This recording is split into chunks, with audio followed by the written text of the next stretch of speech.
Today's 2025-05-29. The 10th Our Ocean Conference just wrapped up in Busan, South Korea. Over 2,600 delegates, more than 100 countries took part.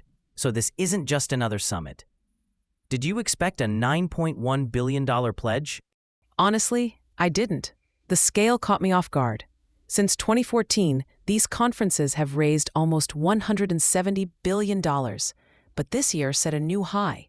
The urgency felt stronger, especially since they targeted 6 areas: the ocean climate link, pollution, marine-protected areas, sustainable fisheries, the blue economy, and maritime security.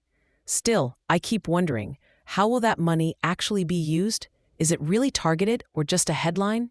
Yeah, that's the big question. South Korea led with $2.5 billion across 76 commitments, investing in things like sustainable fisheries and decarbonizing shipping. But the funds are spread out. There's a focus on Africa, Latin America, the Middle East, South Asia. But what about accountability? Are there ways to make sure this doesn't just get lost in bureaucracy?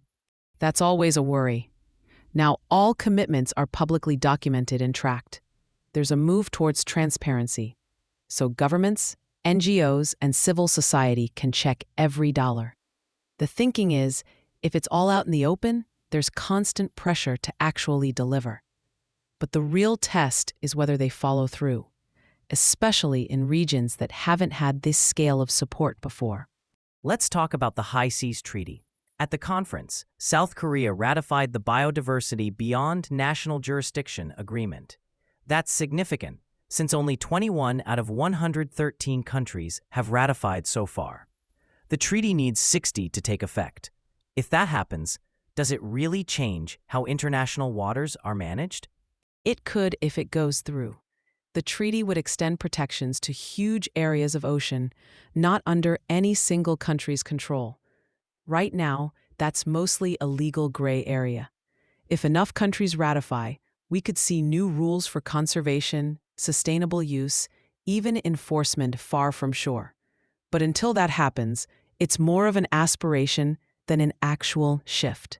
Enforcement is always a challenge on the high seas. That links to another point, the push for digital oceans. The conference highlighted using digital tech, satellite monitoring, AI, big data analytics.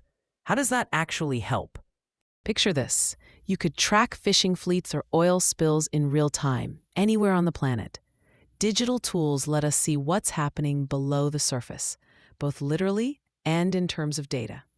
With AI and big data, it's possible to spot illegal fishing or pollution much faster and respond more precisely. The goal is to make ocean management more systematic, more efficient.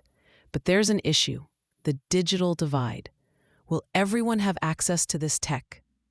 Exactly. If only wealthy countries use these tools, the gap could get wider. The conference says the new funding is supposed to help underrepresented regions catch up, but actually making that happen is another story.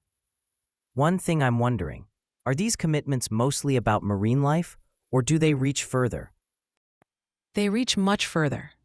The ocean covers over 70% of the Earth and holds more than 80% of its biodiversity. But it's not just about species. It's food security, climate regulation, and the livelihoods of billions of people. These pledges aren't only about conservation. They're about stabilizing the systems everyone depends on. Still, the big question is, will this momentum become real change? That's really it. So, to wrap up, $9.1 billion pledged, a strong push for transparency, a major treaty waiting for more ratifications, and digital technology aiming to reshape ocean monitoring. The world is watching. Will these promises last?